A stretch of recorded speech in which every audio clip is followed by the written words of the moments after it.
மாவட்டம் திருப்பத்தூர் அருகே நாகப்பன்பட்டி கிராமத்தில் உள்ள புது கண்மாயில் மீன்பிடி திருவிழா கோலாகலமாக நடைபெற்றது. இவ்விழாவில் நாகப்பன்பட்டி, அயனிப்பட்டி, காவிரிப்பட்டி உள்ளிட்ட பகுதியைச் சேர்ந்த கிராம மக்கள் பங்கேற்று விராமீன், கட்லா, ரோகு உள்ளிட்ட மீன்களை பிடித்து சென்றனர். திண்டுக்கல் மாவட்டம் பழனி பெரியப்பா நகரைச் சேர்ந்த பாஜக முன்னாள் மாவட்ட தலைவர் கனகராஜ் பெண்ணை ஆபாசமாக பேசி மிரட்டல் விடுத்ததாக கைது செய்யப்பட்டுள்ள சம்பவம் பரபரப்பை ஏற்படுத்தியுள்ளது. ஆண்டிப்பட்டியைச் சேர்ந்த எல்லாசாமி என்பவர் தன்னையும் தனது மனைவியையும் கனகராஜ் ஆபாசமாக பேசி மிரட்டல் விடுத்ததாக கொடுத்த புகாரின் பேரில் போலீசார் நடவடிக்கை மேற்கொண்டுள்ளனர். இதை அறிந்த பாஜக நிர்வாகிகள் சம்பந்தப்பட்ட காவல் நிலையத்தை முற்றுகையிட்டதால் பரபரப்பு ஏற்பட்டது. கள்ளக்குறிச்சி மாவட்டம் சங்கராபுரத்தில் உள்ள தனியார் திருமண மண்டபத்தில் தமிழக வெற்றிக் கழகம் சார்பில் இப்தார் நோன்பு திறக்கும் நிகழ்ச்சி நடைபெற்றது.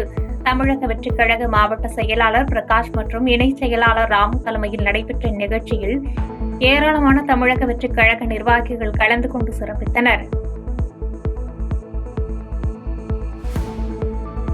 கள்ளக்குறிச்சி மாவட்டம் சங்கராபுரம் அருகே விவசாய கூலி தொழிலாளி ஒருவர் தனது விவசாய நிலத்தை மற்றொரு தனி நபரிடம் கிராம நிர்வாக அதிகாரி லஞ்சம் பெற்றுக் கொண்டு பட்டா மாற்றம் செய்ததாக கூறி அலுவலகம் முன்பு முற்றுகையிட்டதால் பரபரப்பு ஏற்பட்டது.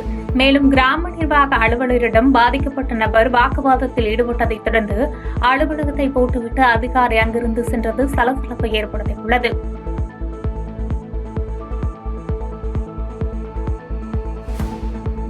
தேனி மாவட்டம் வருசநாடு அருகே வனப்பகுதியில் ரோந்து பணியில் ஈடுபட்டுக் கொண்டிருந்த வனக்காவலர் காட்டுமாடு தாக்கி உயிரிழந்த சம்பவம் சோகத்தை ஏற்படுத்தியுள்ளது.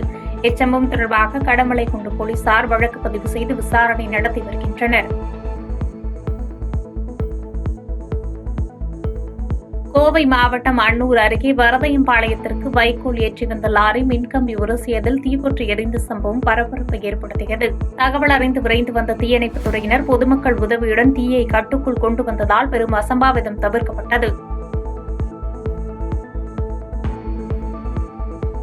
சாதிவாரி கணக்கெடுப்பை தமிழக அரசு மேற்கொள்ள நடவடிக்கை எடுக்க வேண்டும் என்று மாநில வன்னியர் சங்க தலைவர் அருண்மொழி வலியுறுத்தியுள்ளார். கடலூர் மாவட்டம் நெய்வேலியில் நடைபெற்ற பாட்டாளி மக்கள் கட்சியின் பொதுக்குழு கூட்டத்தில் கலந்து கொண்டு சிறப்பித்த அவர் இவ்வாறு தெரிவித்தார். கடலூர் மாவட்டம் பெண்ணாடத்தில் தமிழக வெற்றிக் கழகம் சார்பில் இப்தார் நோன்பு திறப்பு நிகழ்ச்சி நடைபெற்றது. மேற்கு மாவட்ட செயலாளர் விஜய் தலைமையில் நடைபெற்ற நிகழ்ச்சியில் தமிழக வெற்றிக் கழக கட்சி தொண்டர்கள், நிர்வாகிகள் பலர் கலந்து கொண்டு சிறப்பித்தனர்.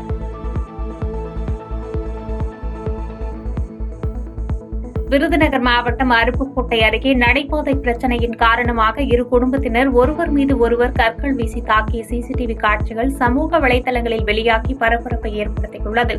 இந்த சம்பவத்தால் முத்துலட்சுமி மற்றும் கர்ப்பிணி பெண் ரம்யா ஆகிய இருவரும் காயத்துடன் மருத்துவமனையில் அனுமதிக்கப்பட்டதைத் தொடர்ந்து பந்தல்குடி போலீசார் இதுகுறித்து விசாரணை மேற்கொண்டு வருகின்றனர்.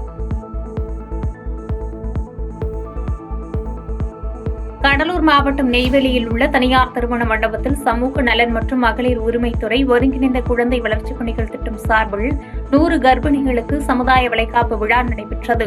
இந்நிகழ்ச்சியில் சிறப்பு அழைப்பாளராக நெய்வேலி சட்டமன்ற உறுப்பினர் சபா ராஜேந்திரன் கலந்து கொண்ட நிலையில் நிகழ்ச்சியில் கலந்து கொண்ட கர்ப்பிணி பெண்களுக்கு மாலையுடன் கூடிய சீர்வரிசை பொருட்கள் வழங்கப்பட்டது. பாதகம் செய்பவரை கண்டால் நாம் பயம் கொள்ளலாகாது பாப்பா. மோதி மிதித்துவிடு பாப்பா, அவர் முகத்தில் உமிழ்ந்துவிடு பாப்பா. அண்மை செய்திகளை உடனுக்குடன் தெரிந்து கொள்ள இணைந்திருங்கள் எம் நாடு தொலைக்காட்சியுடன்.